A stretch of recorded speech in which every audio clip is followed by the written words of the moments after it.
bienvenidos al Charro Político. Yo soy Juncal Solano y el día de hoy no es una fecha cualquiera para los mexicanos, pues hoy se conmemoran 50 años de un hecho aberrante que ocurrió en la historia de nuestro país, donde la prepotencia de un gobierno acabó con la vida de estudiantes. Un problema que se fue agravando durante meses hasta que se convirtió en una gran bola de nieve que nadie pudo parar. Pues estoy segura que alguna vez escuchaste hablar del movimiento del 68. Pero siempre hay cabos sueltos que se convierten en mitos y otros que lamentablemente sí fueron verdad. Así que quédate conmigo para que descubra los mitos y verdades de esta gran tragedia.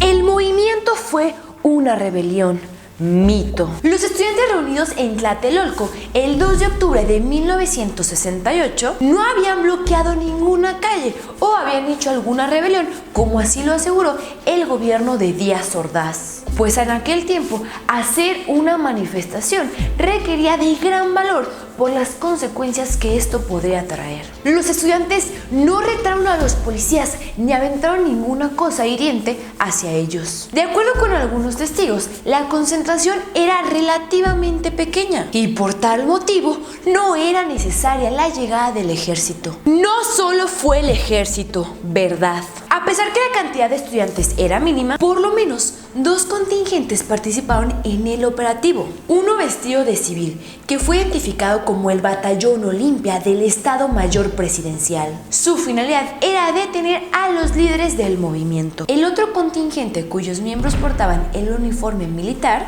entró a la plaza encabezado por el general José Hernández Toledo, con la aparente intención de disparar a los asistentes. Alguien disparó desde uno de los edificios de Tlatelolco e hirió al comandante. Y así se dio inicio a los tiros. Los estudiantes no portaban ningún tipo de instrumento bélico y los integrantes del ejército se dispararon entre sí. Díaz Ordaz fue el único responsable. Mito. A pesar de que la mayoría de las versiones de Tlatelolco señalan a Díaz Ordaz como el autor intelectual de lo que ocurrió con los estudiantes en el 68, la realidad apunta a que los contingentes militares recibieron instrucciones para cumplir con tareas distintas, pero debido a la falta de coordinación, se confrontaron uno con otro. Y es que los militares pudieron haber recibido órdenes del secretario de la Defensa, Marcelino García Barragán, mientras que el Batallón Olimpia del secretario de Gobernación,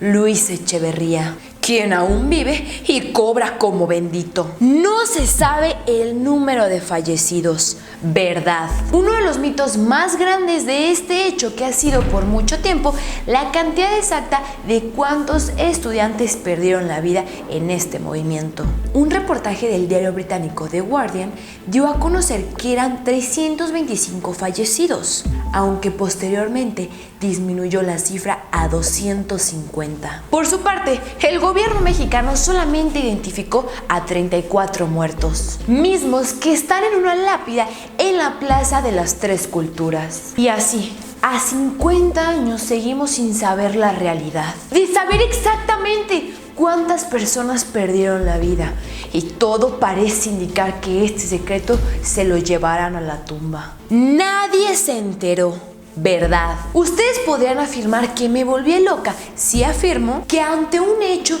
de tal magnitud como lo es esta tragedia, al día siguiente todos reprocharon al gobierno su actuar y se lanzaron a las calles a protestar. Pero la realidad es que nadie se enteró, salvo los vecinos de la Plaza de las Tres Culturas. Pero ante el miedo vivido, prefirieron callar. Y por supuesto que gran parte de este hecho son responsables los medios de comunicación como Televisa, donde el noticiero matutino conducido por Jacobo Saludowski abrió con la famosa frase: "Hoy es un día soleado".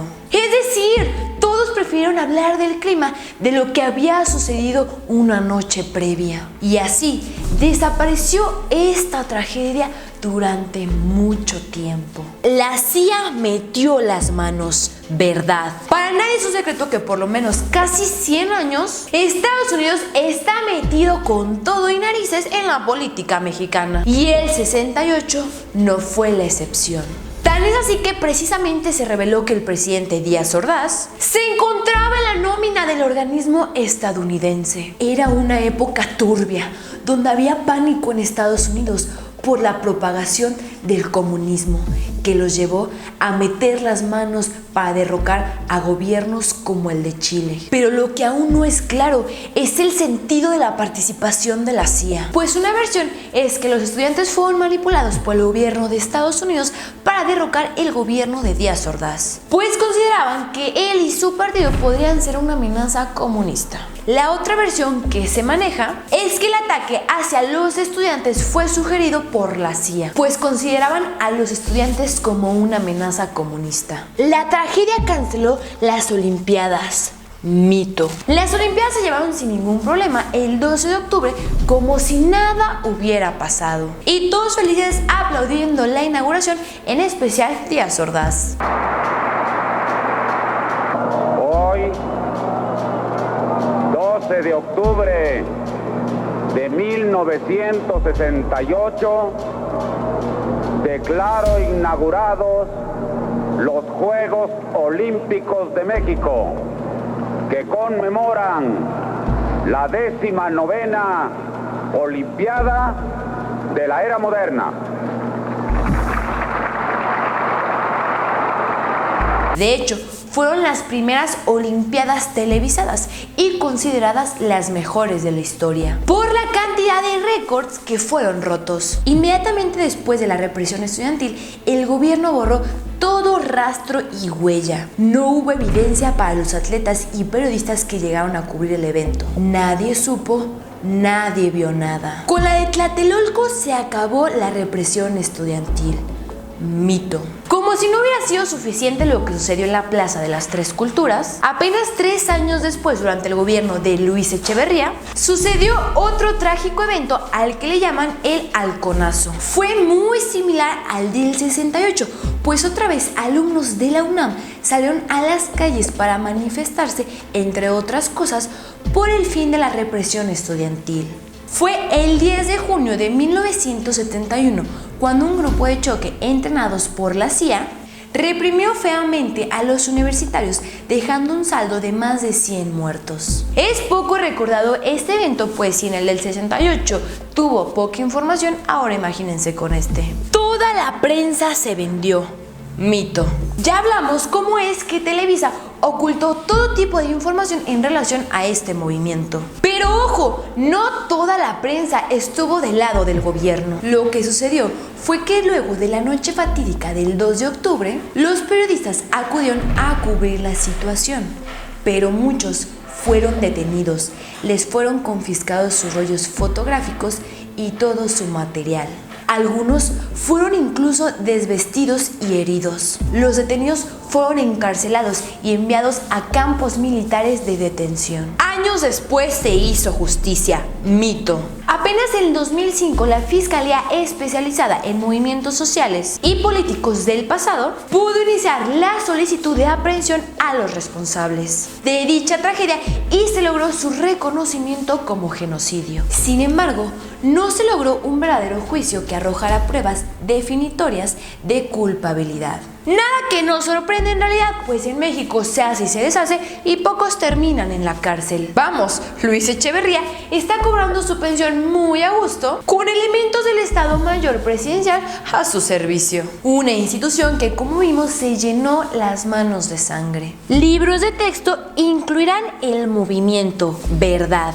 Parece ser que después de 50 años finalmente el gobierno dará a conocer a las nuevas generaciones estos lamentables hechos para que nunca se olviden y de esta forma queden como presente y parteaguas en la historia de la vida estudiantil. Sin embargo, omitirán poner la palabra que aparece en su pantalla. No vaya a ser que piensen mal del gobierno, pero bueno, al menos tendrán la decencia de hablar del movimiento para que se conozca. Y sí, amigos, llegamos al final de este recuento tan lamentable, pero que nunca debemos perder de vista, porque los jóvenes cargamos la responsabilidad en nuestros hombros de lograr un mejor futuro para nuestro país, porque somos justamente nosotros quienes tenemos la energía y el entusiasmo de señalar las cosas cuando no se están haciendo bien. Y lo más importante, exigir explicaciones, porque no nos volverán a callar y menos doblegar por prepotencias. Hace 50 años llegó la muestra de lo que todos podemos hacer si realmente estamos unidos, porque tenemos la fortaleza de decir: el 2 de octubre no se olvida. Actos como los del 2 de octubre de 1968, nunca más.